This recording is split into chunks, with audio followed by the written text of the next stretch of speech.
ورق العنب كتير قوي في السوق، فقلت اجيب ورق العنب واخزنه معاكم. اولا مشكلتنا في تخزين ورق العنب انه لما بيتحط في الديب فريزر ويتحط فوقيه حاجه فبيتكسر، فبالتالي بيحتاج عناية قوي وانت شايلاه في الفريزر. هتغلب على المشكله دي واقول لك ازاي عمره ما هيتكسر ويطلع معاكي زي الفل، وازاي كمان ما ياخدش مساحه معاكي في الديب فريزر، دي حاجه مهمه، وزي ما ياخدش وقت في تخزينه. انا هخزنه بدون ما اغسله وبدون ما اقطع العنق بتاعه، بالعنق بتاعه هخزنه.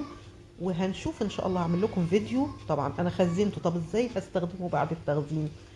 هوريلك برضو، هعمل لك فيديو ان شاء الله قريب اخرجه من الفريزر ونشوف ازاي هنغسله وازاي هنوضبه وكل الحاجات دي. بس الاول وانت بتشتري ورق العنب اشتري الورقه اللي لونها فاتح، مش الخضرة قوي. الخضرة قوي دي مش ورق عنب. الناعمه، اشتري الناعمه. الورقه الخشنه برضو مش ورق عنب، للاسف بيبقى ورق توت وورق فراوله، مش ورق عنب. ورقه العنب لونها فاتح وبتبقى ايه، ناعمه. وهو دلوقتي الموسم بتاعه حلو جدا ان انت تجيبيه. انا باخد الورق العنب زي ما هو، بجيب الاسترتش بتاعي بفرده، وبمسك ورقة العنب المتربط، ولو مش متربط انا ارصه فوق بعضيه، واخد انا كده واخده ايه، اتنين فوق بعض، يعني عشان ايه ما اخدش حبه قليلين بحبه قليلين. وبلفهم زي ما انت شايفه واحطهم فين، في الاسترتش. وابتدي اشد الاسترتش بتاعي فوقيهم، واسيب مساحه بحيث ما يدخلش الاسترتش جواهم. وابتدي ايه، الف. لفتها كده، غطيتها كويس قوي بالعرض. هبتدي اضغط عليها كويس جدا عشان اخرج اي هواء موجود.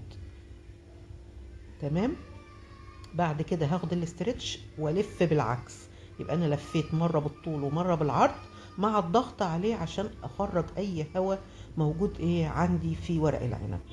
تمسكيها بقى، اولا لو ضغطتي عليها عمرها ما بتتكسر، يعني انا فعلا بحطها في الديب فريزر في وسط الحاجات عمرها ما بتتكسر. تمام.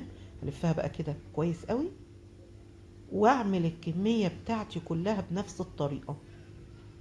ضغطة حلوة قوي، انا كده اضغطت من تحت مضغطي من فوق، خرجت اي هوا فيه.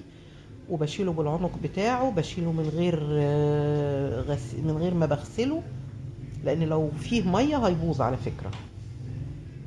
خدت حبة كمان، دلوقتي انا خلصت كل الكمية، هوريلك كمان مرة. بلفهم احطها في الاسترتش، وانا بلف الاسترتش اتني الاسترتش فوقها عشان ما يدخلش جواها.